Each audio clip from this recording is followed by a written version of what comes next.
Good morning, everyone. My name is Abhishek, and I welcome you all in the 18th edition of e-dialogue series of webinars organized by All India Institute of Local Self-Government, United Cities and Local Governments, Asia Pacific, and Urban Update magazine. Today's webinar is a special one on a special occasion. Today, the world is celebrating World Habitat Day that is observed on the first Monday of October every year. This year's theme for the Habitat Day is Housing for All, a Better Urban Future. Our webinar's theme is also the same. Access to housing that's both affordable and dignified is one of the critical challenges globally. Today we have an illustrious panel of speakers. Today we are going to discuss various aspects of housing, whether we are going to talk about housing for poor. We are also going to talk about the issues faced by homeless in our society. So if we see that urbanization in India has been propelled by economic compulsions, where people moved out of villages and towns to larger cities for income generating opportunities. With increased urbanization over past many years, the metro cities in India have showcased an ugly side of social reality, explosive growth of slums. So I don't think that this is a problem exclusive to India. It is happening in most of the developing countries and underdeveloped countries. You will see this slums problem in Africa, in Pakistan, in other South Asian countries. These cities uses the labor and skills offered by those slum dwellers and ignores the conversation around the plight of those who have migrated to those metros in search of livelihood. It has impacted negatively in the standard of living in urban pockets and also forced people to live in unsafe conditions. This undignified living condition has been necessitated by those who can't afford high rentals construction in the cities, especially by this informal, uh, uh, uh, this is a kind of informal setup. They live in slums and in precarious conditions. With the current COVID-19 crisis, we have seen a large proportion of this labor force move out of the metros to their hometowns and villages because they didn't have safe living spaces where they could save themselves from this contagion. So today with the speakers we have today, we are going to discuss all the different aspects and also about the initiatives taken by the government of India in addressing this housing issue. So I will introduce you to the speakers. First of all, I would like to welcome uh, Professor K.K. Pandey. He's coordinator for Center for Urban Studies, Indian Institute of Public Administration. Dr. Pandey has been member of 7 UN expert committees on urban finance, governance, training of trainers, leadership, pro-poor PPP, sustainable development, and urban management. He's also member of Executive Council of IIPA. We are also joined by Dr. Amitabh Kundu. He is Distinguished Fellow, Research and Information System for Developing Countries. He is based in New Delhi. Dr. Amitabh Kundu was Regional Advisor on Poverty at UNESCWA, Beirut during 2017 and consultant to the government of Sri Lanka during 2016. We are also joined by Dr. Kulwant Singh, who is former Asia Advisor of UN Habitat. He has served as Chief Technical Advisor for the Urban Infrastructure branch of UN Habitat from Jan 2004 to December 2008. In his role of Chief Technical Advisor, he contributed significantly in the design and implementation of a large number of water and sanitation initiatives. We are also joined by Mr. S.K. Singh. He is member, technical admin, real estate appellate tribunal of Bihar. He is a retired IAS of 1983 batch and has been appointed member, real estate regulatory tribunal Bihar for a period of 5 years. We are also joined by Dr. Sanjay Kumar. He is co-director and co-founder of Ashray Adhikar Abhiyan. He is extensively working with homeless, and he has been working in the field of social work, social policies, and research since 2000. His main focus typically lies on the issue of urban poverty, homelessness, underage employment, street dwelling children, old age pension, right to education, right to food, and citizenship rights. So we'll start with Dr. Singh, Dr. Kulwant Singh. He's he is going to talk about what is this urban housing issues globally, what kind of issues other countries are facing, and what is the situation worldwide. So I invite Dr. Singh. Dr. Singh, over to you.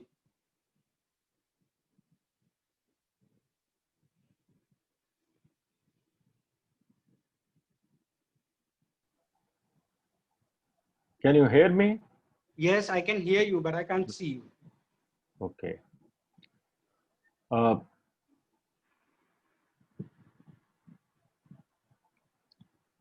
Can you help me? Somebody help me in my, PowerPoint, basically. Ashley, can you help Dr. Singh? He Share has your started screen, screen please. sharing. Thank you so much. Well, dear friends, it was in 1986 that United Nations Center for Human Settlement, UNCHS, actually celebrated the year as the International Year for the Homeless. And it was in that year only that this World Habitat Day was started, every year to focus on various challenges relating to the habitats. Since then, we have been celebrating this international year, as a World Habitat Day. Every year there is a very different theme. This year, the theme is basically on housing for all. But what I am going to, focus in my brief presentation is that housing per se to provide to every household in the world is a very big global challenge. In 2015, September 2015, when the world accepted and as a matter of fact, sustainable development goals, housing for all by 2030 was one of the targets set up for the world. At that time in 2015, when it was accepted, then at that time there were 880 million people who lived in inadequate housing in the cities. Next slide, please. By 2030, the global population is expected to increase by 1.18 billion, which basically means that in 2030, combined with the existing housing deficit, approximately 2 billion people will require housing in urban and rural areas in 2030. That's a kind of challenge that the world has it, basically. Next slide, please. We really need to really think in terms of how do we really close this housing gap. The world continues to urbanize. People are moving from rural to urban areas. Urban population itself is increasing. Every country therefore needs more options for affordable, adequate, and safe housing. For that, there is a need for a very renewed commitment both programmatically and financially. It is required to reduce the global housing deficit. We need a very different approach altogether with this renewed commitment to meet these challenges. There is a need for, it was estimated at that time when this SDG target for housing for all was accepted, it was estimated that an investment of $929 billion were needed to improve the housing of those currently living in inadequate housing in cities. Currently, available global resources are woefully insufficient to realize the Sustainable Development Goal housing target. We need for this combining multiple solutions relating to land, solutions relating to finance and construction. Also, we also need multiple partnerships, governments, private sector, civil society, and donors. Next, please. Uh, for that, actually, there is a need for a strategic approach of reforms. Beyond increasing financing, the global community has to pursue a new strategic approach that includes reforms specifically in 5 areas. There's a need for creating an integrated housing framework. Integrated housing framework will imply that you need to embed housing strategies into urban plans and sector policies at both the national and municipal levels. For example, in services, land use, transportation, etc. And to better integrate housing programs into the decision making.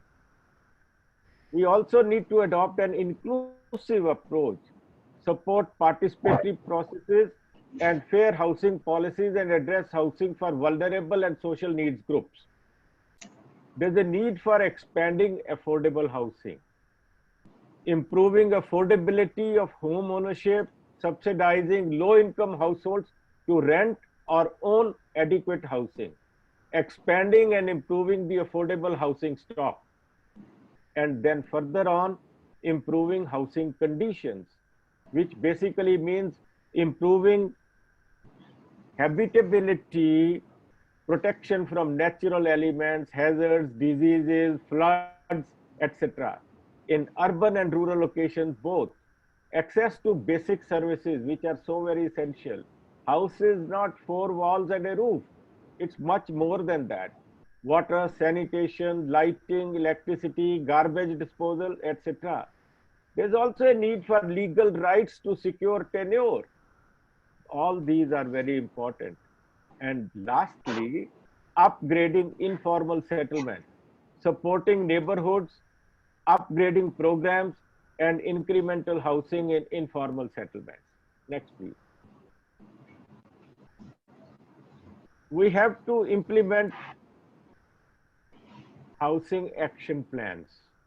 And for that, we need to foster collaborations between local communities, governments at all levels, central governments, state governments, local governments, all levels, civil society, private sector, and international agencies, including, I would say, World Bank and donors.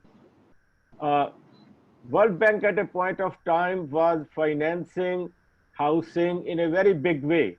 Their financing has come down, significantly during the last 1 decade or so. There's also a need for collaborating among all stakeholders for implementation.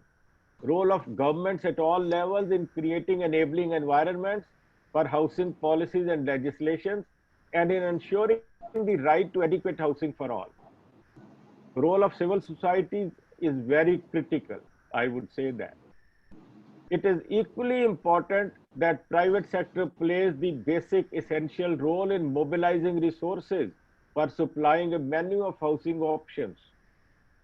There's a need for donor community also in elevating the visibility and in mobilizing support for housing in the international development agenda. Above all, we need to regularly monitor the progress towards achieving the global housing agenda.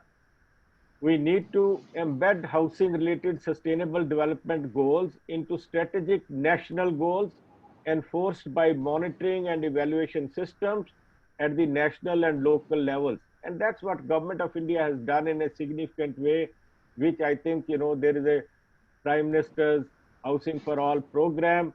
Then, as a matter of fact, there is a regular monitoring by the Ministry of Housing and Urban Affairs, and also by NITI Aayog. Participatory systems are significantly important for engaging the community to crowdsource information and aligning goals to local government priorities. Next one, please.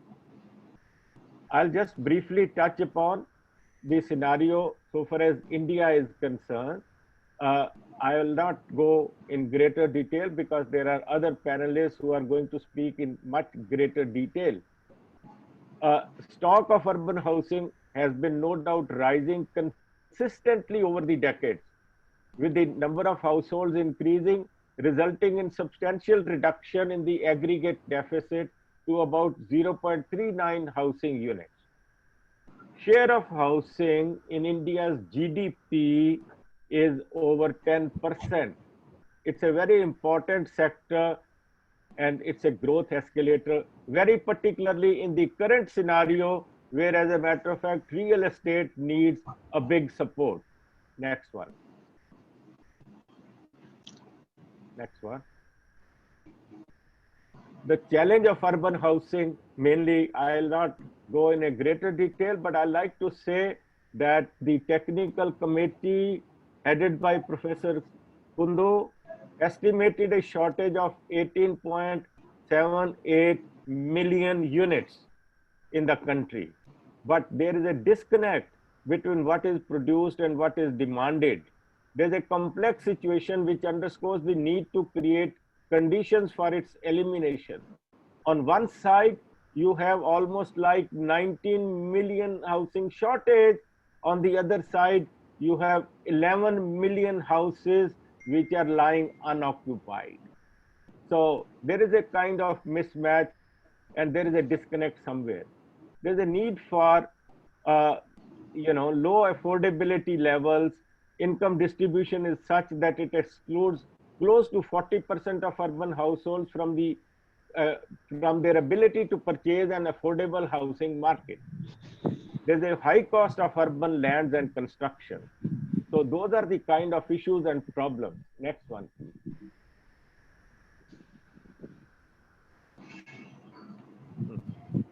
Next one. Yeah, you can skip this because I've already explained that there is a, yes.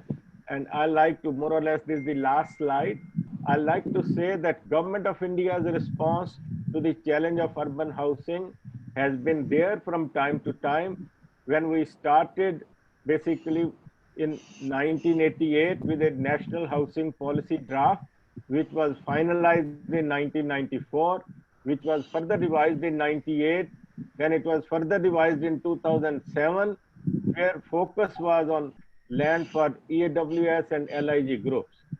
Then National Housing Bank was also set up in 1988 to, basically meet the requirements of housing finance per se, with so many private sector companies, housing finance companies, and at a public sector level, Housing and Urban Development Corporation, which was providing 55% of their lending mainly for the economically weaker section. Then state level policies on affordable housing were also there by several states themselves. There were submissions also, basic services for the urban poor and IHSDP under JNNURM, etc. In 2015, there was an initiative on housing for all. Prime Minister's housing scheme, basically via 4 different verticals, which aim at constructing 22 million houses, mainly for the rehabilitation of slum dwellers and EWS LIG households. I would like to sum up and say that while it is a very important sustainable development goal target globally, it is as much important target for a country with a population of, I would say, 1.35 billion. And we really need to monitor these housing policies much more closely to ensure affordability of the houses for each and every household. And it remains a priority agenda for a variety of reasons, not only that it's a priority agenda for the government because of the target setting, but also it's a priority agenda in a current scenario where, as a matter of fact, the GDP is falling at this moment in the pandemic situation, where we really need to give a great fillip to the housing and real estate sector, which contributes a nearly 10% or more than that in our GDP. Thank you so much. I'll be very happy and welcoming any questions if any. Thank you so much. Thank you, Dr. Singh, for your insight on the demand and supply gap in housing, and also what the government has done in last several years to improve situation on ground. Thank you very much for your presentation. And now I would like to move to Professor K.K. Pandey. Yeah, thank you. Over to you, sir. Abhishek, you will show my slides or I should? My colleague Ashley will help you. Ashley, Okay. please. Okay. Thank you very much, Abhishek ji and All India Institute of Local Self-Government for giving me a chance to share my views in this event. This is very important in the context of role of poor. What I am going to cover, housing the urban poor. Next slide, please. Next one. So, no, earlier one. So, I will cover the rural to urban migration and economic development, role of poor in housing, housing conditions of the poor, initiatives taken, and public policy agenda ultimately. Next. So housing the poor is on welfare agenda of nation. There are variety of reasons. One is the poor are backbone of housing production. Nearly 99% employment in the housing is from informal sector, which is predominantly occupied by poor, contributed by poor.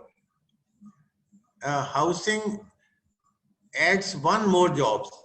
One person working in the housing leads to 8 persons working at other places. And these 8 includes largely poor. Similarly, poor provide consolidation. They are the driver of economic growth. They drive the economic growth of the city. Also, because of the poor, we have demographic dividend and competitive edge. So poor play a very important role in the overall economic development of the country, of our urban areas, and that is why the role of poor in housing and housing the poor is very important. They play a very important role in housing, in economy. So we have to provide adequate housing to poor. But what we have seen post-COVID exodus of poor from our cities, from Mumbai, from Delhi, they have gone to their native place. But their importance was felt immediately. From Hyderabad, one builder got carpenters from Bihar through by air. Punjab sent buses to different places to get labor. So their importance is immense, and that is why housing assume very important role for poor. Next. Their housing conditions, 80% backlog belong to congestion factor. That is more than one married couple sharing a single room. And in this category, largely people belong to poor category. But there is a housing dilemma. 90% backlog belongs to low income, but they have access to only 4% of credit. So access to finance is very poor. And this leads to lack of formal housing available to poor, particularly in the context of their workplace. Wherever they are working in the city, they will ultimately like to stay nearby, and they do not have formal housing for them, leading to Dharavi in Mumbai. There are so many slums among other cities with large number of people living over there. So they avail overcrowded informal housing, which includes slum, squatter, illegal land subdivision, what in Delhi we call unauthorized colonies. And This type of housing gives them insecure title. The title is not secure, low asset value. The value of house is relatively low, and deficient basic services, water supply, road, connectivity to sewage. Uh, Even if something, some fire breaks out, it is difficult for the fire engine to go inside the colony. These type of deficient basic services exist for poor, ultimately leading to productivity loss. Overall productivity loss on water and sanitation is 6.4% of GDP. This includes sizable number of poor also. So housing the poor, conditions are poor and it becomes a priority. Next. Initiatives have been taken since long. In 70s, we had minimum needs program up to Jawaharlal Nehru National Urban Renewal Mission till 2012. They included several schemes, basic services for urban poor, mass scale housing, and similar initiatives. Now in 2015, we started Pradhan Mantri Awas Yojana, and they subsumed different schemes in one scheme, which has 4 verticals: in situ slum development, credit linked subsidy, partnership, and individual led houses. Under these 4 categories, in situ could not take up the pace which was expected. Interest subvention is not going to poor because of the hesitation from the banks to lend to poor.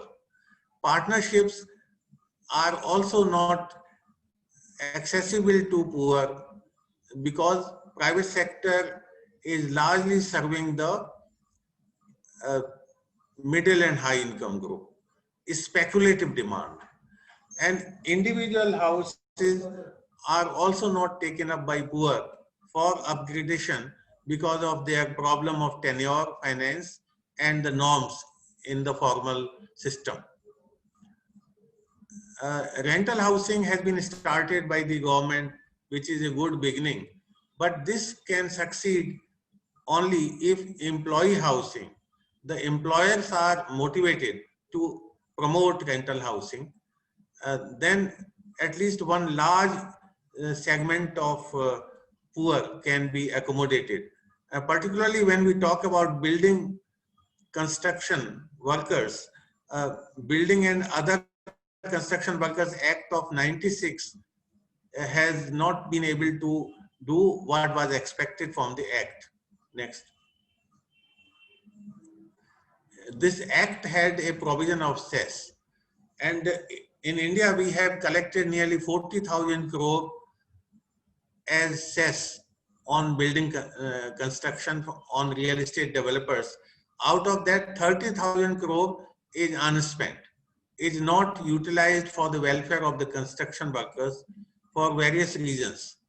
One reason is that the local body, the municipal government, has to certify that the construction worker is working for 90 days.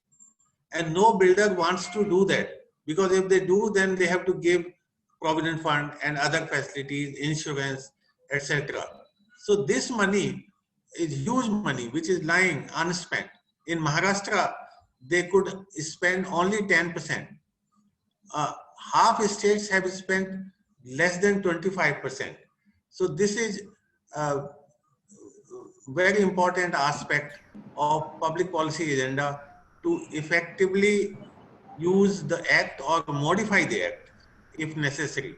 Because the local body, when municipal government has to provide certificate, this should be liberalized. The 90 days clause should be suitably modified.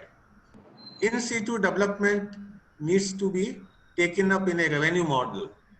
Mumbai initially thought to involve private sector in a big way, but failed. I think Mumbai has to take a lead to provide a model for the rest of the country to see that in situ development is applied. incremental housing and self-help have immense potential.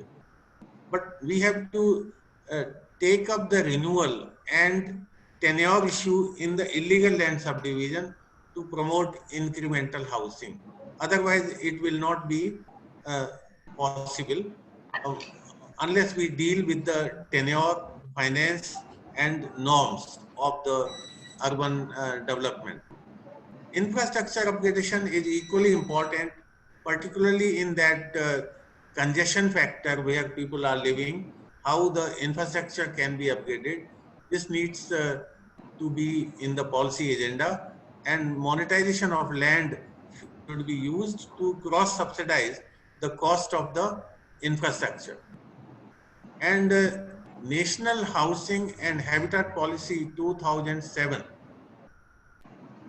which was very good initiative. Dr. S.K. Singh ji, our Sri S.K. Singh ji was one of the pioneer in this initiative, and he tried to pursue states also to follow, but most of the states have not really adopted the 2007 housing policy, and now in 2020 this needs a review. This needs to be updated, to be revised, to take up the issues which I have mentioned in the earlier slides. So this is next. Thank you so much. Thank you, sir. Thank you for your presentation and touching almost every aspect of housing issue, whether it is about finances or the progress of government initiatives in last several years. So the next I will go to Mr. Sunil Kumar Singh, because we have already speaking about government policies and how they have impacted urban poor, especially the people who are coming from rural areas to urban areas, and how if we implement all these policies can change their lives, their living standards. So over to you, Mr. Sunil Kumar Singh.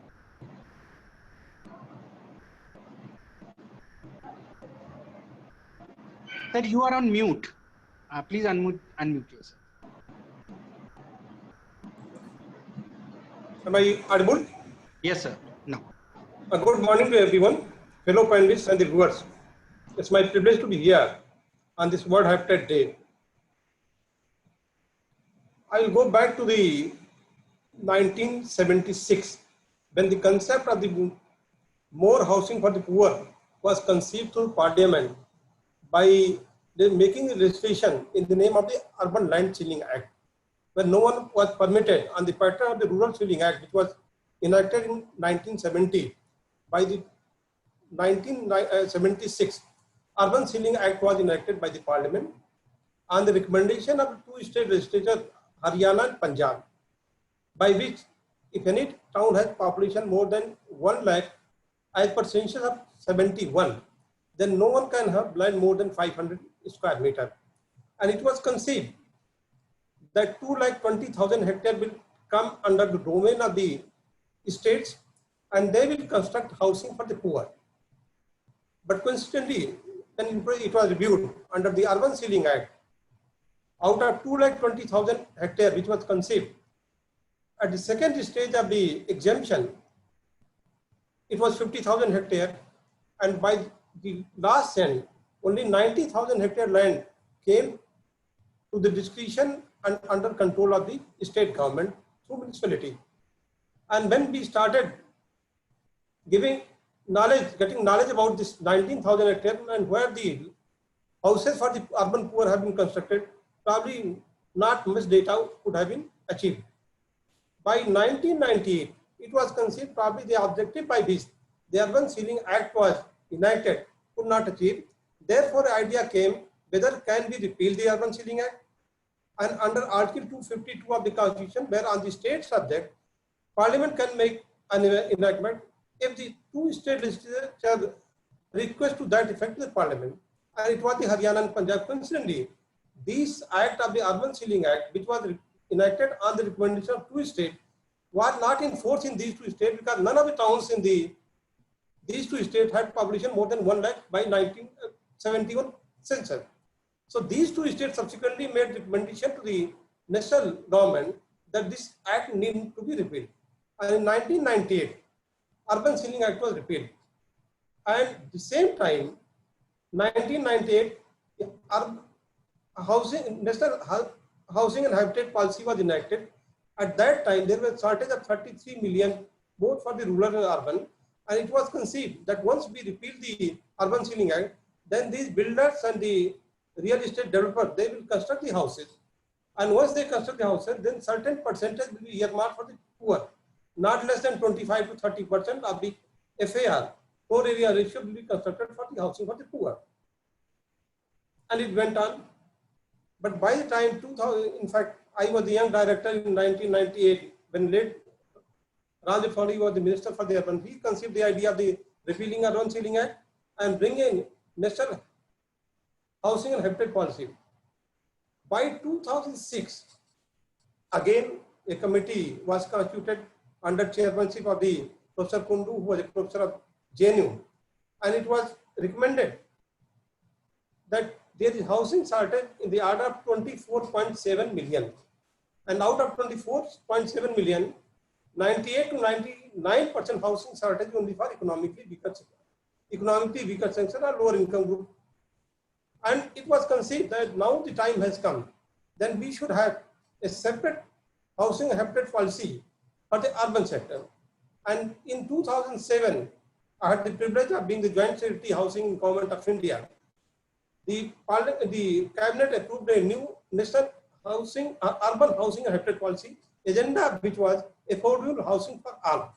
Affordability was the key to the, and a new scheme of the Jawaharlal Nehru Urban Renewal Mission was out, in which the housing for the poor was also a component of that. And it was conceived that many houses will be constructed for the urban poor. So this Urban Sealing Act enactment and repeal could not solve the problem of the housing for the poor.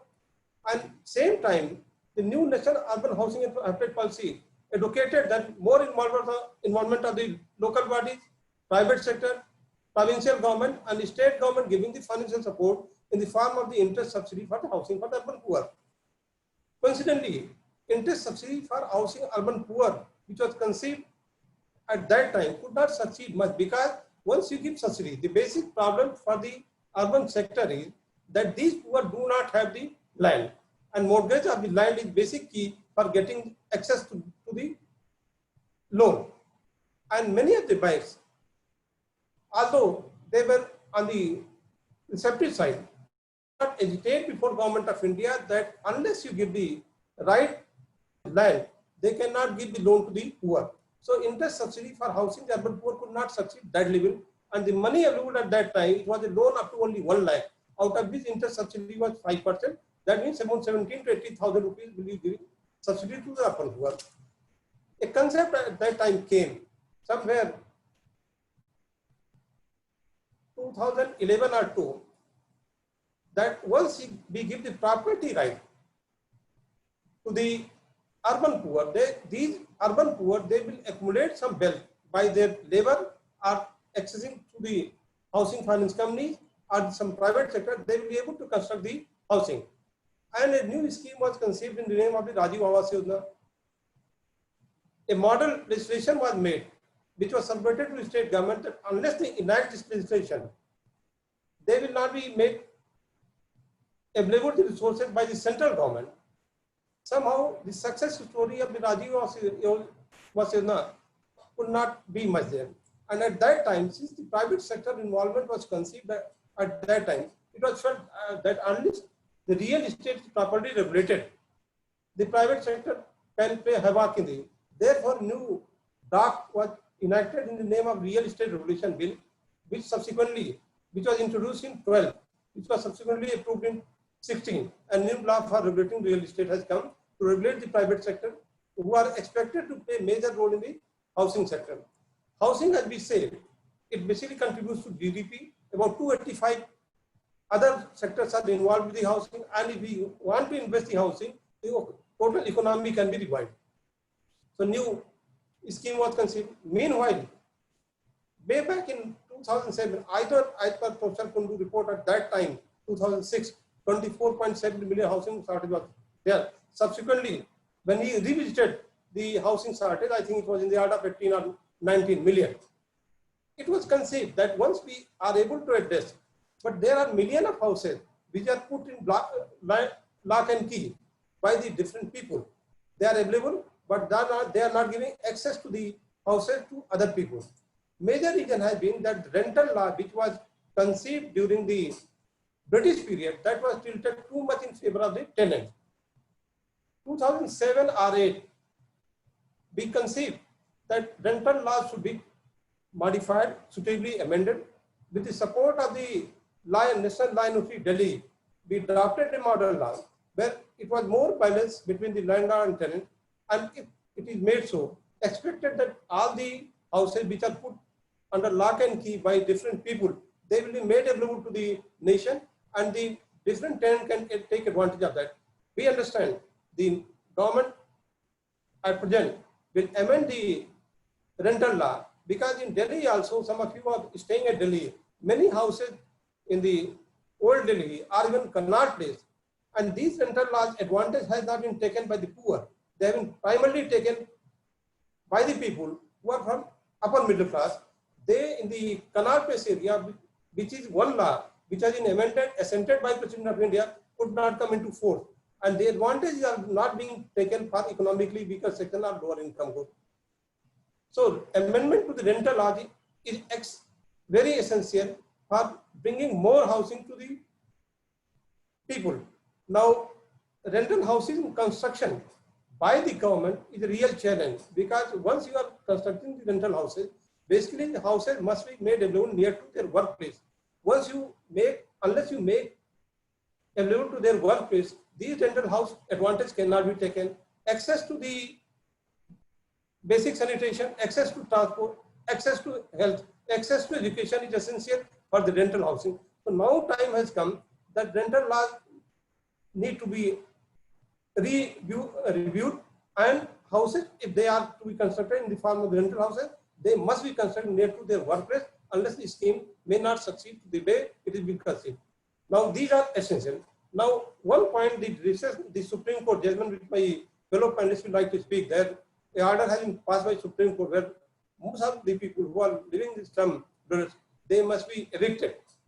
Now, contrary to earlier convention that the property right must be made able to the poor, and once the property right is given, means giving access to the land, and that has been conceptualized way back in the long back in the state of Madhya Pradesh.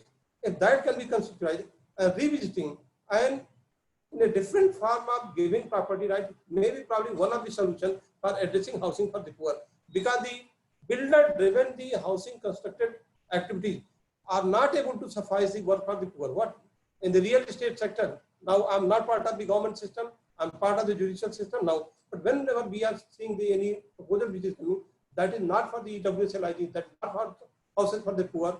This is basically meant for the middle class and above. Now worst part is not only for middle class and above, it is for high end. Many of the houses are being constructed for the high end. And actually, I agree with Professor Gandu, figures may vary or not. It may be 90% housing shortage, but certainly housing shortage has been primarily for the poor. Now, whether it is 98, 99, 90%, that is a different issue. But now agenda of today is addressing housing for the poor, and that can be achieved only with the government intervention.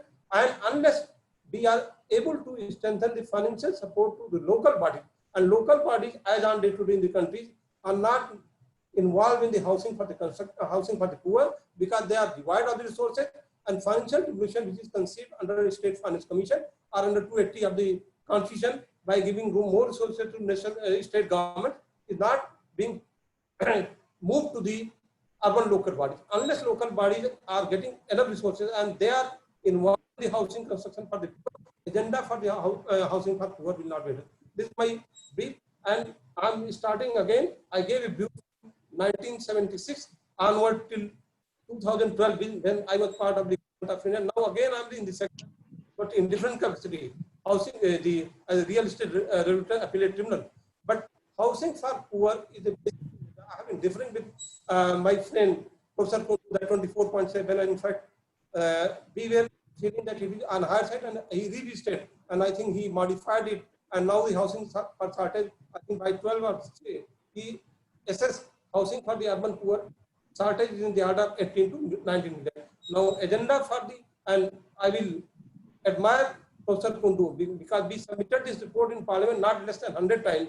This 24.7 million houses. Every officer of my section officer, it was a, as per Professor Kundu report, the housing shortage for the housing poor is 24.7 million, out of which 98 to 99% housing shortage for poor. And this report basically energized the need for the government of India thinking for constructing more houses for the poor. And this new agenda, affordable housing for all, basically talks about constructing more housing for the poor and constructing more other than EWSLIG, those which are primarily being regulated by real estate regulatory authorities in private sector, and that is not addressing. And the other, when the Ceiling Act was reviewed, it was emphasized that not less than 25 to 30% real estate developer must construct a housing for the poor, and if they would have done, probably the housing shortage could have been for the poor could have been reduced. Thank you very much.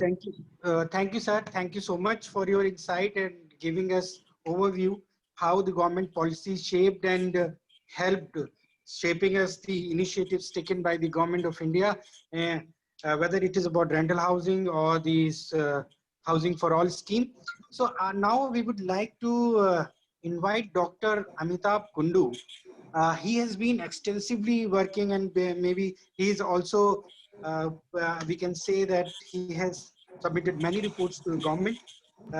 So Dr. Amitabh Kundu, we would invite you to give your insight on housing issues in India and also in other countries. What are the learnings and how we can improve the situation on ground for the poor? Dr. Kundu. Thank you, Abhishek. Good morning to you and to the panelists. I'm happy that you have Abhishek pushed my presentation to the third position. That gives me an advantage of using the macro context, the global scenario that Dr. Kulwant Singh presented, and the national scenario, the larger framework that was presented by Dr. Pandey and Mr. Singh.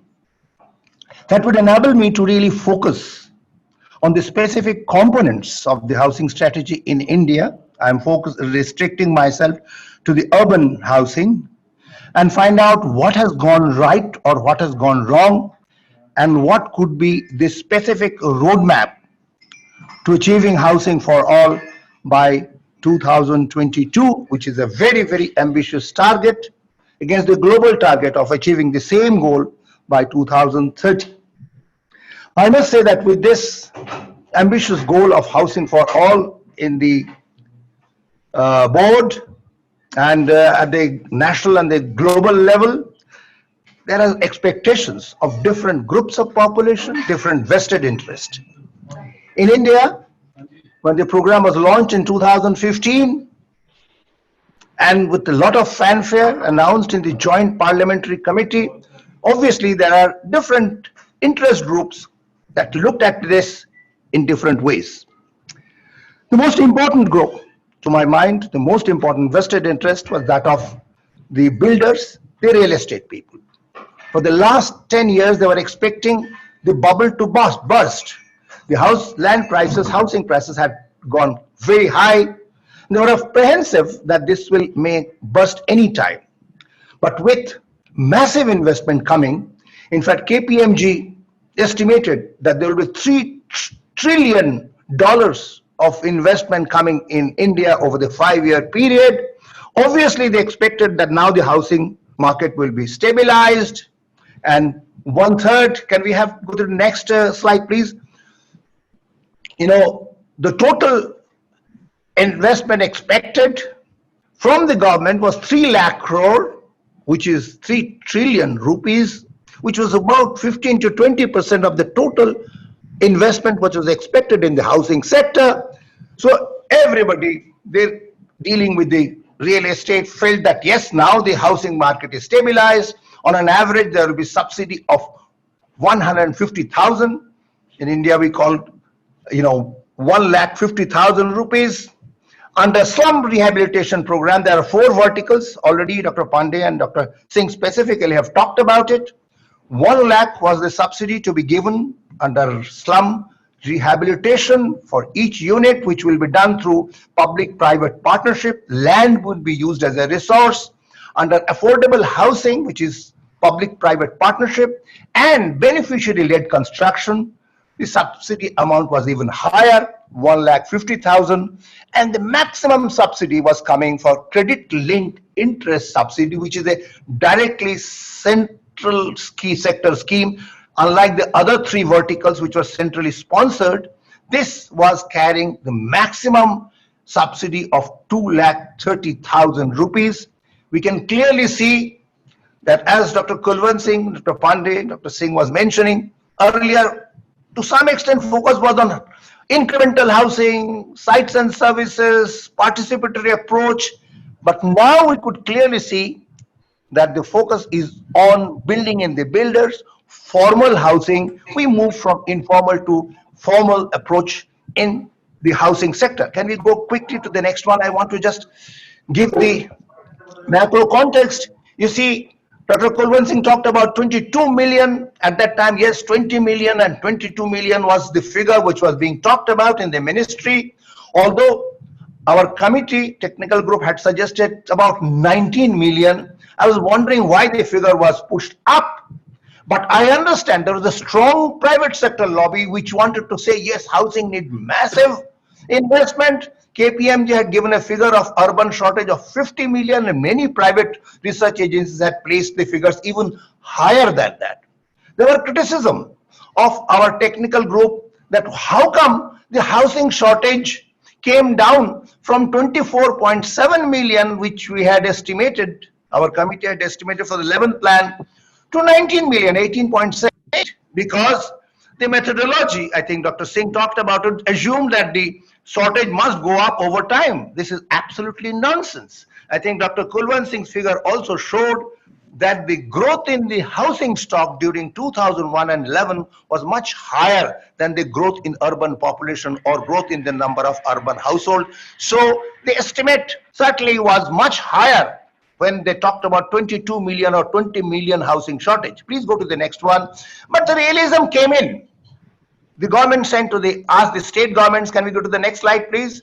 And the estimate was revised. It was only 11 million was the housing shortage. We haven't yet got the next slide, please. Now, 11 million was the shortage which was obtained. This is a graph I wanted to avoid because Dr. Kulwant Singh talked about it. We have the total shortage, and out of the total shortage, 80% was the congestion factor, which means that they are not really houseless, but there were households where an adult was sharing their bedroom with a couple, which was congestion factor, and many of them, out of the 15 million, which was the housing inadequacy because of congestion, needed a room or 2 rooms. So easily the actual housing shortage would be less than even 19 million. And I thought when it was brought it down to 11 million, is slightly on the lower side, but I thought it is okay because actually we do not need 18 or 19 million urban dwelling units because of the congestion factor required only additional rooms. So I thought that 11 to 12 million should be all right. Please go to the next one. And now, that was the real estate lobby which was putting pressure to really increase the deficits and invite more investment. But the middle class also had expectations from this housing for all stack approach. They wanted better housing in better localities or additional housing units for future or for renting purposes. Urban planners and environmentalists were also very excited. As I said, different interest groups looked at housing for all differently. The urban planners expected slum-free cities, better hygiene, sanitation, air quality to improve as a result of housing for all. And somewhere within that, there were urban poor who were also hoping that, well, they will perhaps have access to decent living space. Now, I would quickly evaluate the 4 verticals on the basis of my own research and present the findings that we have got. Please go to the next slide. There are 4 verticals. Please look at this table, which has been prepared with a lot of calculation. This is slum rehabilitation program. What happened in the initial years after launching in 2015? The progress was very low. The allocations per year should have been at least 8,000 crores, but actual allocation was much less. Utilization was also much less than that. CAG report shows that certainly the expenditures did not justify the target, and we have the 4 components. But happily, I must say, with the coming of the new dynamic minister, Mr. Hardeep Puri, we find the rate of sanctioning of the new houses have gone up significantly. There has been improvement in the total budgetary allocation. This year allocation is 8,000 crore, much higher than the earlier years. But the real problem is the rate of sanctioning has gone up significantly, but unfortunately it is not being matched by increased allocation. I'm really very happy that the new minister has gone in for sanctioning large number of construction. Only 40-50% of the houses are actually constructed, rest are coming up. Hopefully the 11 million target of housing will be achieved by 2022. But most important is, are we able to target? As I said, that yes, now sanctioning rate has gone up. There has to be matching budgetary support, but the budgetary support, instead of that, we have got extra budgetary support, which really means the money will go for those verticals which can pay back for it, which doesn't doesn't have social component that much as the affordability and paying capacity component. Now, if you look at the slum rehabilitation program, the land is to come free, and I think Dr. Pandey and Dr. Singh did mention there have been serious problems in getting the slum land and making that available free. The state governments have found it very, very difficult, and that's why the progress in slum rehabilitation vertical has been the slowest. If you look at the documents, the government had announced that 70-80% of the dwelling units will be constructed from slum rehabilitation. Unfortunately, that is the component where there has been least progress. We did a rough calculation under the 4 verticals. We found out what will be the cost of construction and the EMI per month to be paid by the households who are below poverty line. Poverty line in the urban areas, we have to be a little liberal than the Planning Commission and Niti Aayog. We have taken 9,000 rupees as the limit. You can take, in fact, 9 to 10,000, roughly that will be the figure. Per household is the level of income and how much they can pay per month with all the subsidies which have been built into the program by the government in the central scheme and centrally sponsored scheme. If the cost of the house construction of 300 square feet, I'm again giving a very, very conservative and optimistic figure, is 3 lakhs, this is 300,000 rupees, and the land is free. The government subsidy is 100,000. The EMI comes to 2,000 rupees per month, and my calculation shows that yes, that is possible. I've talked to civil society organizations, I've talked to Sheila Patel and many others, and they said yes, 2,000 rupees per month is affordable and it should be possible, provided we provide housing under slum rehabilitation program. As for the beneficiary-led construction is concerned, again, land cost is 0 because only those who have access to land are eligible under this. The cost of construction will be slightly higher. The scale economies are not available. It will be 3.6 lakhs, and the household income again is taken as 9,000. Monthly payment is 2,100 rupees. This is also affordable, but as Pandeyji was mentioning and Dr. Singh was also mentioning, this is available only for those who have land available to them, and the state governments are not having the program of giving free land to the slum dwellers and the poor. What is happening is the people who had access to land have subdivided their land, given to their family members, and the maximum sanctioning has been done under beneficiary-led construction. This accounts for about 60% of the total dwelling units, but the question is whether actually they are the poor because they had access to the land and are able to get the government subsidies. As far as the PPP affordable housing is concerned, it depends on the cross subsidization that the government is able to make, and I think there has been not much of a progress.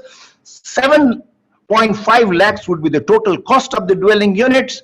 If the household income, if you're talking about poor, they will have to pay 6,000 rupees out of their 9,000 rupees of income. This certainly is not targeted to the poor. Even if PPP affordable housing share goes up, this will miss the target. It can only go for the middle class, and indeed under PMAY, upper middle class and middle class have been attracted. As far as the credit linked subsidy is concerned, where the maximum subsidy of 2.3 lakh is being given, again this is opened up because it was not picking up.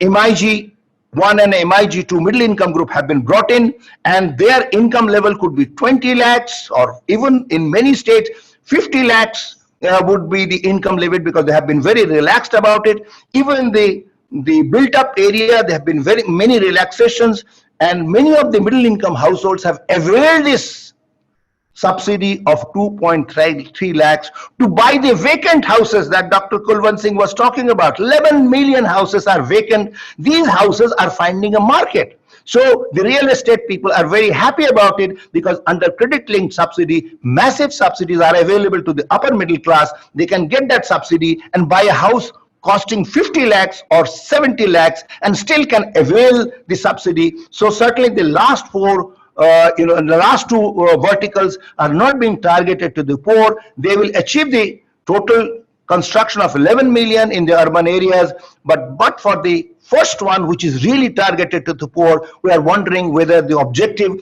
of housing for the poor will be achieved. Please go to the next one. You see, we did a benefit cost analysis. We took a standard dwelling units construction under beneficiary-led construction, affordable housing, this is PPP, and the last one is integrated slum rehabilitation program.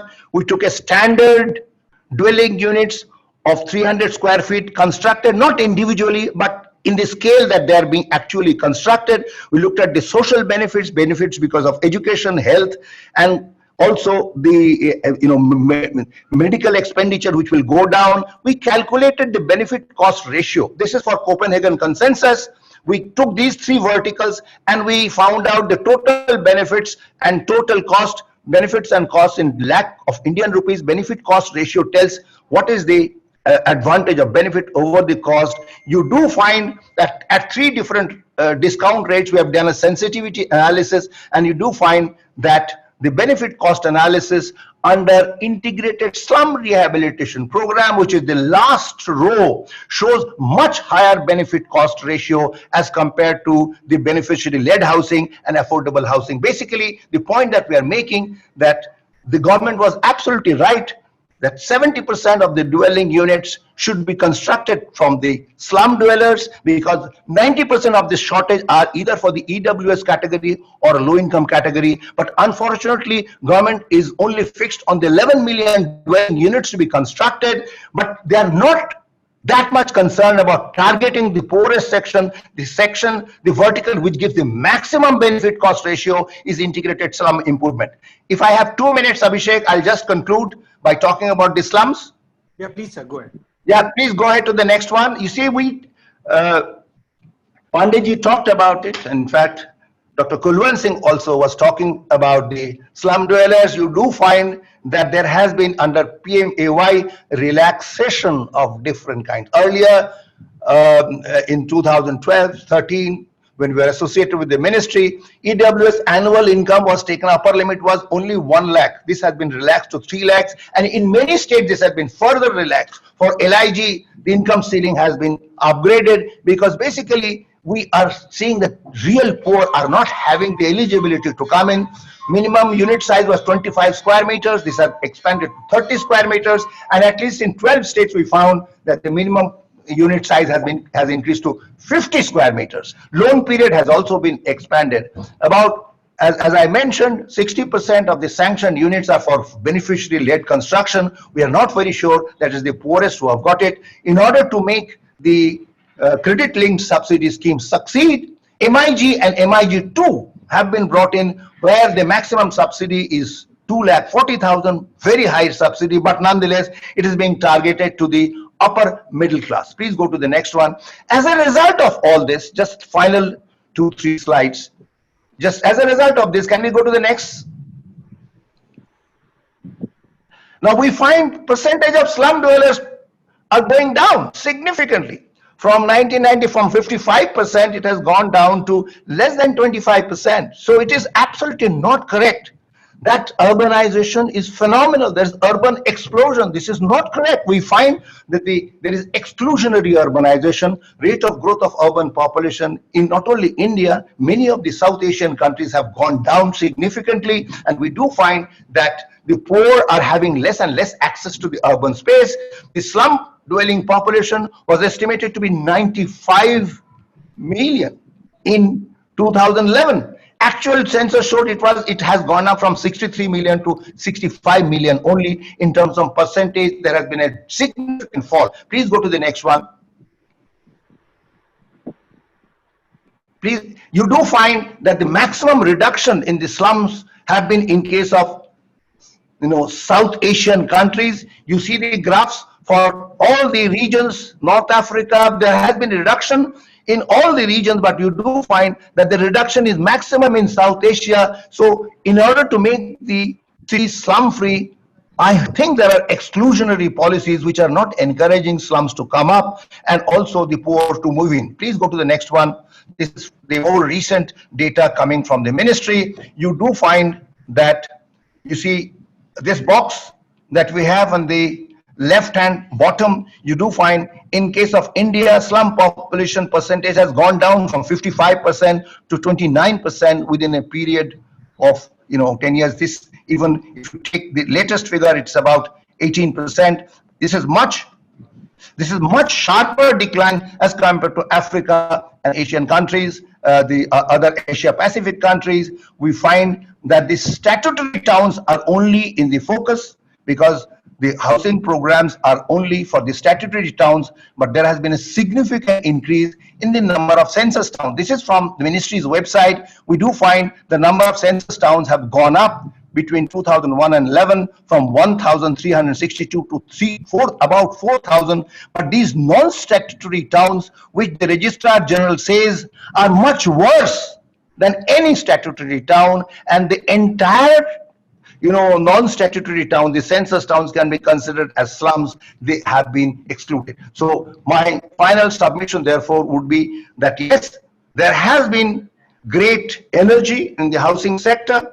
The investment rate has not been matching with the rate of sanctioning. The minister has made massive sanctions. Even in a year, more than 1 million houses have been sanctioned, but it has not been matched by budgetary resources. We are depending on non-budgetary funds, which is very difficult to spend on social schemes. They will be spent only on those schemes which can give a rate of return. But also we find that across the 4 verticals, those verticals which are catering to the middle class and upper middle class are getting the share. So achieving 11 million dwelling units is not the only objective. Our targeting should be the main objective, and I do believe that the government should take corrective actions to see that the dwelling units which are constructed are really going to the section who are below poverty line, and slum rehabilitation program, which has been almost in a limbo, very slow progress because of the land related legislation issues, must be addressed. Unless we sort out the land related issues in the slums and provide land free to the slum dwellers and put maximum amount of subsidy in the slum rehabilitation program, the vertical which has highest social rate of return is likely to be neglected. And I hope I brought this paper out in a HUDCO journal so that the ministry takes note of it, the minister looks at this, and I have had some discussion on this, and I do look forward to the changes in the prioritization in the housing sector under Prime Minister's Awas Yojana. Thank you, Abhishek. I'm concluding now. Thank you so much, sir, for giving insight where the government need to focus on to ensure that everyone who deserves and everyone who can not access to housing facilities in cities can afford housing. Thank you so much, sir. And now we will move to Dr. Sanjay Kumar, who has extensively worked with homeless and Delhi.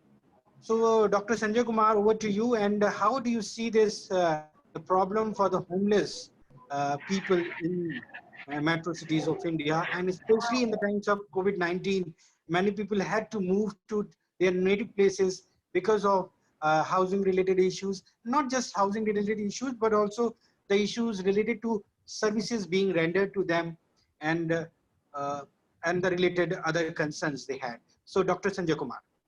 Yeah. Uh, Thank you so much, Abhishek, for time and again giving me this opportunity. I mean, this is your second invitation. First time I met you in 2014-15, and now we are meeting and today. So I want to just begin my presentation from a slogan that was given by our Prime Minister 6 months before. So what you were saying is, stay home, stay safe. So for those, they do not have any home where they will go. So how we will ensure their safety and security? So I am just starting my presentation on, speaking on this issue of homeless. Since morning I am listening, eminent our panelists, especially Professor Amitabh sir and Sunil sir and various people. So whenever we talk about inclusiveness, we're not covering this homeless population, you know. So once we are talking about urban slums, migrants, but where is the homeless population in between? So inclusion means everywhere, everyone. So my question is, starting from here, where is inclusiveness? So in Delhi, if we talk about this entire schemes and the systems, whatever adopted by the government, itself is a questionable mark.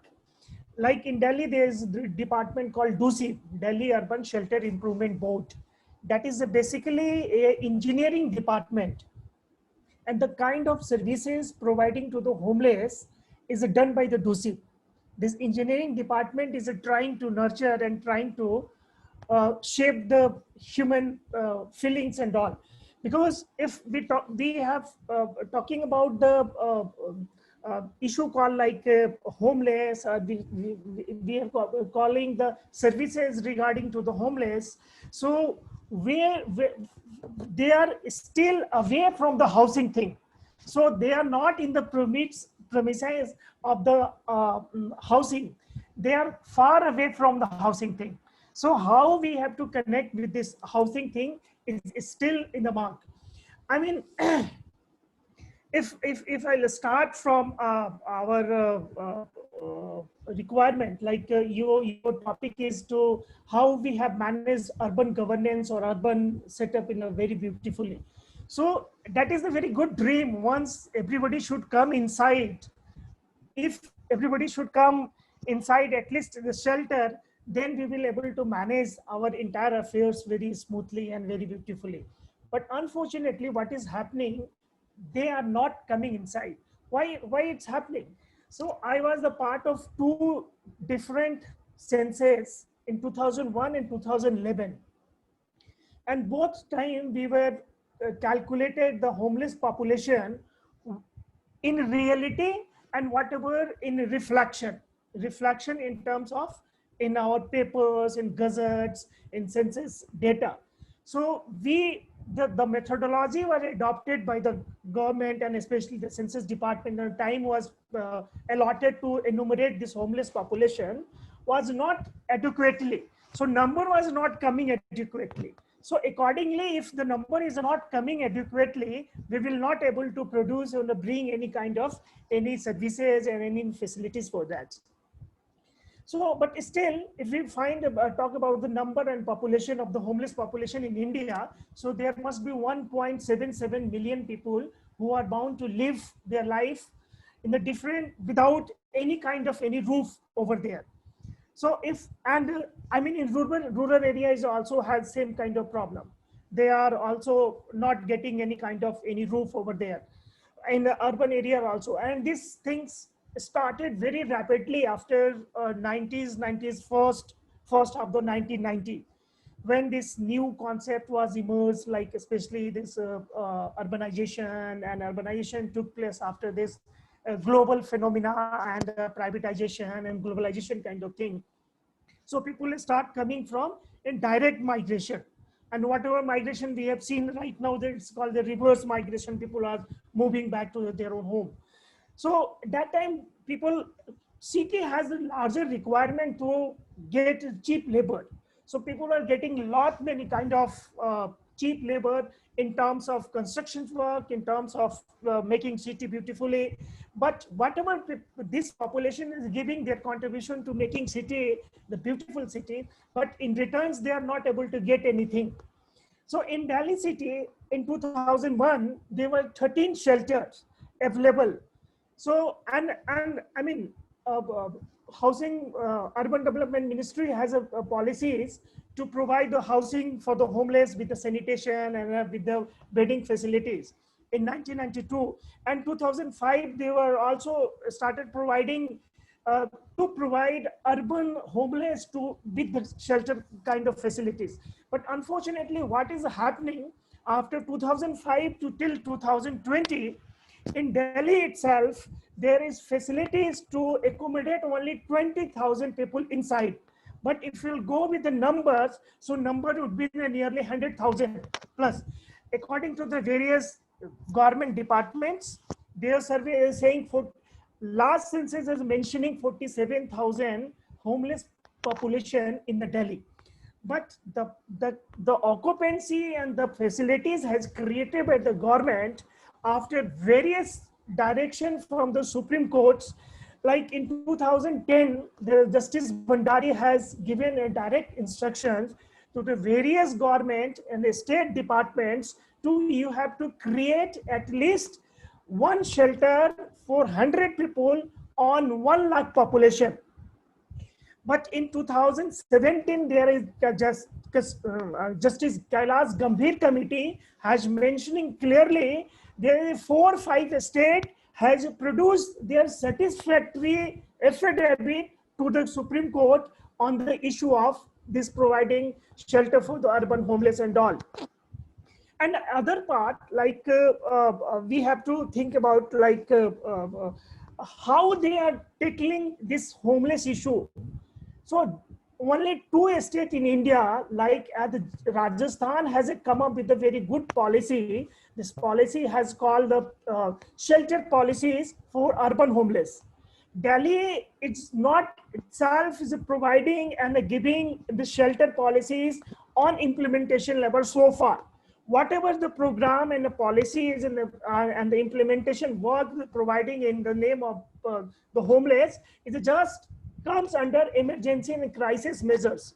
So emergency and crisis measures providing is not bringing accountability in terms of various other aspects, like in terms of engagement, in terms of the providing citizenship aspects and all. So this is the reality. I mean, and Kerala government has also brought up the very good provisions and some kind of policies for the urban migrant and especially people who are living on the footpaths. So they have some kind of good policy. Otherwise, the rest of the India, they are not at the par level, whatever our NULM document is saying. And if you just go about the different kind of populations and the state government is tackling in the name of inclusiveness to providing basic shelter for this population, is just opening a dormitory to provide these people, and their gates is just opening during the nights, and daytime it's completely closed. Yeah, some kind of good initiatives also taken, but it's not a very big thing where we can celebrate this issue as a biggest achievement. But Delhi has been considered as one of the world's highest bed providing city for the homeless population, because we have created a facilities for 20,000 population. But the other part of India, like the Maharashtra, has not come up with a very good policies. And this kind of struggle and this kind of, debate has started in 2001 when Supreme Court, we have filed a PIL into Supreme Courts to get at least basic shelter to protect from the cold winter, to protect from the heat wave, from this homeless population. I mean, since there's it's the struggle is going on, but it's our struggle is not going to be accomplished right now. It's going on and going on. So I mean, if we are talking about the inclusiveness of entire thing, how we will able to ensure their participation, especially in this policy, is the one biggest thing. Second thing, the biggest challenge, the perception of the people. Like, if we have started and initiated providing shelter during night in the name of Ran Basera, it's going with Ran Baseras for the homeless, and we are claiming like we have given inclusive housing to the homeless as well, you know. So and after my 2 decades of experience, we can clearly say what is appearance is entirely different thing and the reality is entirely different thing. So reality is that the perception perceived by the, our bureaucrats for the homeless population is just like for, it's a formalities, just do like, just open it. And most of the sensational news come regarding this homeless population during winters, because winters create a different kind of sensation, especially in the media. Oh, these people are just lying down on the open in the sky, and nobody's accountability is taking care of things. And second thing, like the loss of citizenship. If we talk about this population, a person who's just coming in the urban area in search of the better livelihood, but they are not able to rented themselves in some rented house. So where they will go? So they are just staying somewhere. And if they will got some kind of shelter, if they can get some kind of roof over their head, so, but still they are not treating as citizens, because they have lack of various other things. They don't have the identity cards, they don't have the Aadhaar card, they don't have the other banking documents. So their citizenship status itself is in a very questionable marks. Second thing, like the biggest challenge why we are not connecting everybody, and at least 50% of the entire population who call the homeless population inside the shelter, because the methodology we have adopted during enumeration time is not adequately. And third thing, especially in the Delhi, so Delhi has, like DDA has a responsible body for land owning agencies, especially in Delhi. But in Delhi, there's a multiple level of conflicts for the land holding kind of thing.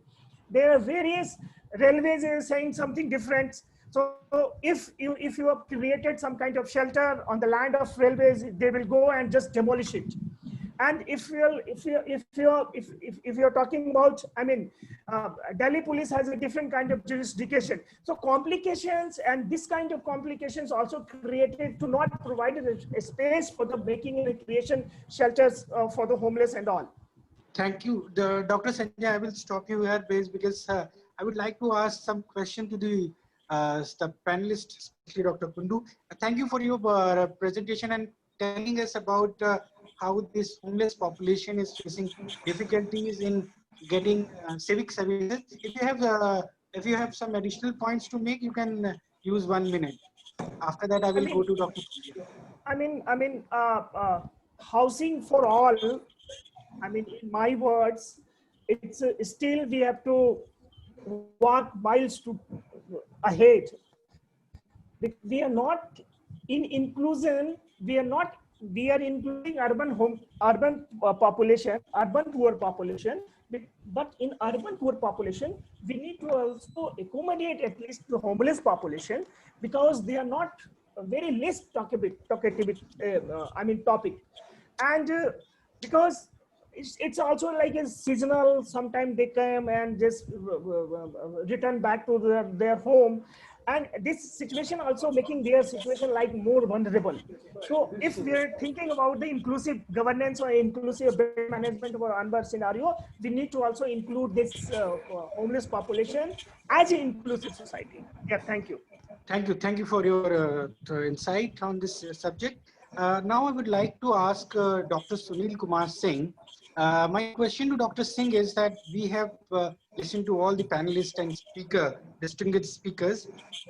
We have talked about, now Mr. Sanjay is talking about inclusive society. Recently, the government of India has come up with this affordable rental housing complexes along with housing for all.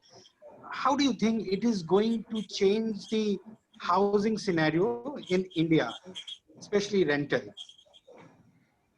Dr. Singh. Yeah, Mr. Singh. First, Mr. Pandey, I'm not doctor, so Sorry, Mr. Singh. The rental housing concept, it has been conceived primarily not for the EWS and IG for poor. It was primarily meant for the people who constructed the houses. They were renting it for some income. And it was tilted, in fact, conventionally in favor of tenants. Now that became the problem. The million of houses, people had the houses, but they could not rent it out. Therefore, need what felt that this should be put in the for use of the public at large. Therefore, rental laws, if it is amended, is primarily meant for those type of people, not for poor. Now, this poor houses, what it is being conceived, unless it is being constructed by local bodies or housing boards near to their workplace, with a provision that nominal rental should be charged, and over a period, if they are not able to be paid, then either government to give it or they could be removed. Now, rental housing, unless that is constructed near the workplace, it is not going to succeed. That's my one. Now, most of the rental houses, suppose it is being constructed near Noida or Greater Noida, but people living in workplace for the Kannaught place, it's very difficult to succeed. And this whole idea of the rental housing, so builder-led rental housing is not going to succeed unless something for the housing that for the poor, basically it is unless it is constructed by the government agency on highly subsidized basis, very difficult to succeed this type of rental housing. Now this rental housing model is primarily meant for non-EWS LIC. Now, lot of housing, if rental houses are being constructed, again it will be tilted towards giving some benefit to the builders. Now, over a period of 5 or 6 years, let us see. But once it will be evaluated, it will be seen. Now, rental houses by the employer has been succeeding. Government is the biggest rental house constructed, especially CPWD. They are constructing the houses, but mostly for those people who are having regular source of income, mostly for the government employees. And many of the public sector, they have been constructing the rental housing. Now, rental housing, what we are conceiving under the housing shortage by 24.7 or 18 or whatever, that is different type. Those rental housing, I'm putting a question mark about the success of this rental housing scheme. If I'm clear, thank you, Mr. Sunil Kumar Singh, for your thoughts on this. And now I will move to Dr. Kundu, and then we will close this webinar with final submission from Dr. Amitabh Kundu. Sir, we are listening about this ARHC scheme very frequently in the media. So, what are your thoughts on this ARHC? How is it going to change housing scenario, especially for the people those are coming from rural areas and settling in urban areas? Will it change housing scenario in India, Dr. Kundu?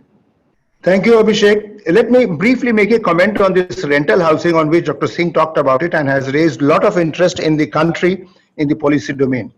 Before we talk about rental housing, we must ask, why is it that 11 million units in urban areas are standing vacant and they have not been let out? Why aren't they put on rent?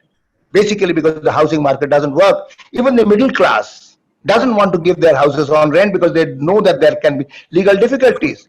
The real estate people do not want to give their houses. They are keeping the houses vacant to sell and not give for rental purposes because it is very difficult to operate, the Indian housing market doesn't function like the European function market. And think about it, the real estate people would never go into the housing for the poorest, because you evict 10 people and there will be big news that you're, and it is true that there are some people who cannot pay the rent, the poor people, you have to sell their assets, and that will be a scandal. The civil society will certainly become active, taking advantage of these 20 households.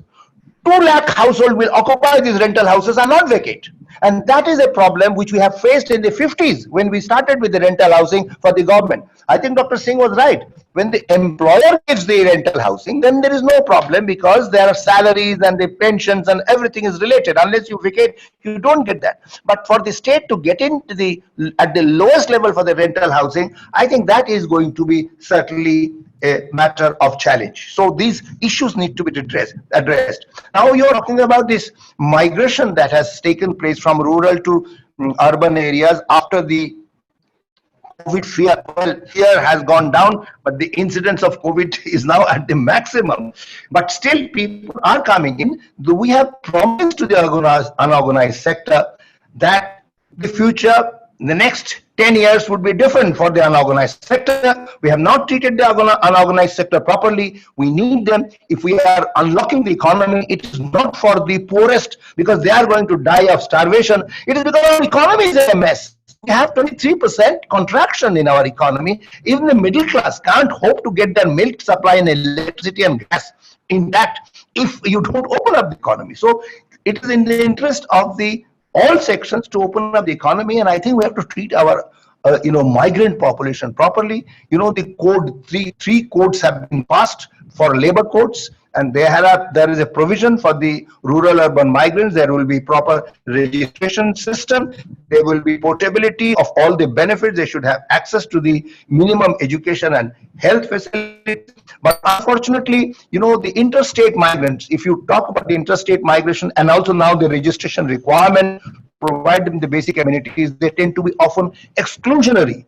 An employer does not employ an interstate migrants, because if they have more than 10 interstate migrants, they are subject to various strict scrutiny. So they would stop recruiting the interstate migrants, or they will tell the interstate migrants that declare yourself to be a local resident, then only will employ. And the interstate migrants will be very happy, because they know otherwise they will not get the job. So I have a feeling you have to see to it that the registration system, the controlling system, and is so inclusive, so that, as we know in case of Delhi, construction laborers were entitled to certain benefits, but not even 58% of the total construction laborers were registered. So we have to see to it that the registration system, the legal system, the codes that we are talking about are inclusive, do not exclude the lowest level of the informal workers and also the poorest interstate migrants. Unfortunately, Abhishek, let me conclude by saying that when we raised this issue of interstate migrants, from the highest level in Niti Aayog, they asked, please tell us from which district to which district people have come in.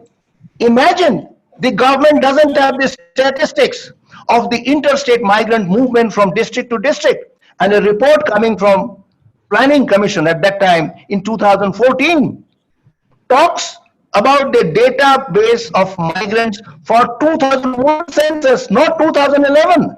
Imagine the kind of lethargy and the attitude towards the migration. We didn't even gather proper data for 2011 census to be used in 2019 to find out what is the total number of people who are vulnerable. So I think that needs to be strengthened. I'm happy the Ministry of Labour has constituted a committee, and well, like many other situations, I've been asked to chair that committee also. But media people often ask me the question, Professor Kundu, when people don't listen to you, why do you accept the chairmanship? It is for my satisfaction. I try to raise my voice, and I hope that the Ministry of Labour would take this issue seriously and collect the data properly, so that you can provide the minimum social security to the not only interstate migrants, but even within the state migrants. Many of them are economically distressed. Thank you, Abhishek, for the opportunity. Thank you so much, sir. Thank you so much for your insight and highlighting the issue of data. That is very critical, whether we are talking about migrant workers coming to cities, interstate, or so this is very important. I think from takeaway from this webinar will be the point Dr. Sanjay Kumar raised about inclusiveness of our housing policies and how we are going to address the inclusive issue of inclusivity. And Mr. Sunil Kumar Singh also raised very good point that if we want to make this rental housing successful, that it should be employer-led, and that Dr. Kundu obviously he has touched upon various subjects related to housing, various topics, and Dr. K.K. Pandey was also, you mentioned about how these policies evolved and helped us shape this housing for all scheme and how it is benefiting the people those are in need of housing facilities in cities. And I also like to thank Dr. Kulwant Singh for his giving us perspective about the global scenario and how other countries are doing things in the housing sector. Thank you all the panelists for joining us for this webinar, and thank you everyone for being with us during the webinar, and we will be back next week with another subject, and please stay tuned with us. Thank you so much. Thank you.